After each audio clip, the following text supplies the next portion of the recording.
los últimos años hemos sido testigos de un proceso de descomposición del capital humano juvenil de nuestro país. Malas políticas públicas, una visión de país retrógrada, un cambio en el paradigma de las familias en Chile ha llevado a que nuestros jóvenes se encuentren en una situación social contradictoria. Se piden cambios, pero muchas veces no se sabe por qué. Y para hablar de este tema ya está junto a nosotros Guillermo García. ¿Cómo estás? Muy buenas noches. Hola Alejandra, ¿cómo estás? Buenas noches. El día de hoy, como usted podrá haberse dado cuenta, no vamos a hacer un comentario de la contingencia, sino más bien vamos a hacer una reflexión con respecto a la que a muchos de nosotros nos pasa, o lo que muchos de nosotros estamos siendo testigos.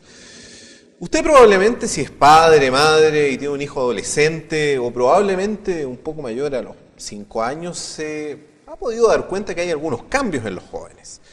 Cambios que en algunos casos son preocupantes. Le voy a dar algunos datos, no para que se espante, sino que simplemente para que maneje algunos antecedentes sobre el tema. Hoy salió a la luz pública una encuesta que se realizó en la región metropolitana preguntándole a niños entre 6 y 7 años respecto a cuál era el personaje más importante, el más relevante que ellos podían reconocer. La respuesta mayoritaria, Lady Gaga.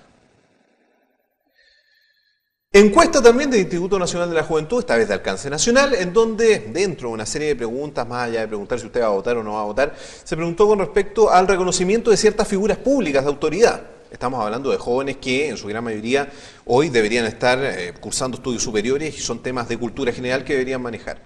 Ninguno, o prácticamente ninguno, es capaz de mencionar a 5 diputados, o 5 senadores, o 5 ministros de Estado.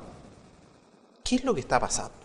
En realidad lo que está pasando, estimados televidentes, es que estamos viviendo un proceso de descomposición, o tal vez un proceso de cambio, pero al menos me parece que estamos viendo un antes y un después referente a cómo nosotros vemos como adultos la situación de los jóvenes. Por una parte, durante esta semana han comenzado nuevamente movilizaciones, en muchos casos ya no pidiendo calidad de educación, ojo, que es un tema bien interesante, también contradictorio.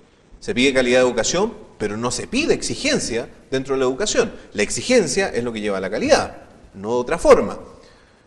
Estos estudiantes que están pidiendo cambios, los cambios que están pidiendo son más bien cambios de tipo político, no a la ley Hinspeter, no a la ley de nacionalizaciones, no a la ley de pesca, no a la ley...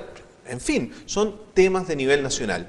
Cuando usted a esos mismos jóvenes les pregunta, bueno, pero usted va a votar, ahora que cualquiera puede votar sin necesidad de inscribirse en los registros electorales, ¿cuál es la respuesta? No voy a ir a votar.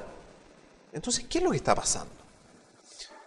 Si nosotros hacemos un poco de memoria, esta visión de país es una visión absolutamente anquilosada, es una visión retrógrada, es una visión que de una u otra forma, tenemos que mencionarlo porque es así, no se ha modernizado. Nuestros jóvenes están siendo preparados, sobre todo en las aulas y en las instituciones de educación superior, para ser meramente un mecanismo dentro de un gran mecanismo que es el país. Como una especie de, como decía Charles Chaplin, aquella mitológica película de la década del 30, un engranaje dentro de otro gran engranaje. Somos parte de un gran juego en donde en realidad no tenemos muchas posibilidades de salir adelante.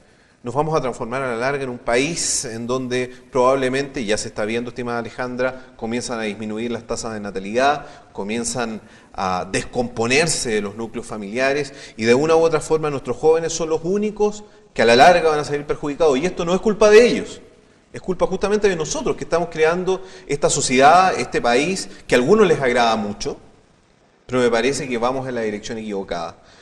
Lamentablemente, yo no sé si tengamos la voluntad siquiera de hacer un cambio radical, sobre todo en el sistema educacional, para orientar a los jóvenes y tener una perspectiva de país a largo plazo. Nosotros no podemos seguir produciendo materias primas.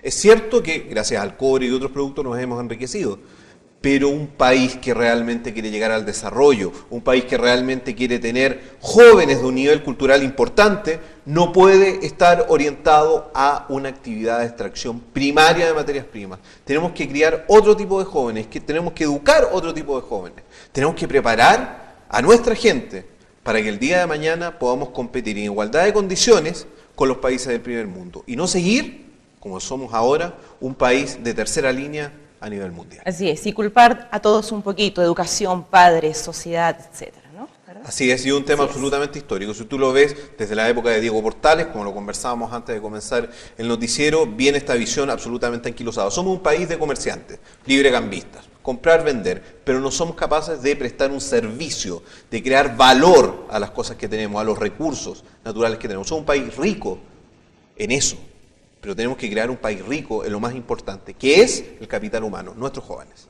Así es. Muchas gracias, Guillermo, que estés muy bien. Chao, Alejandro. Muy buenas noches.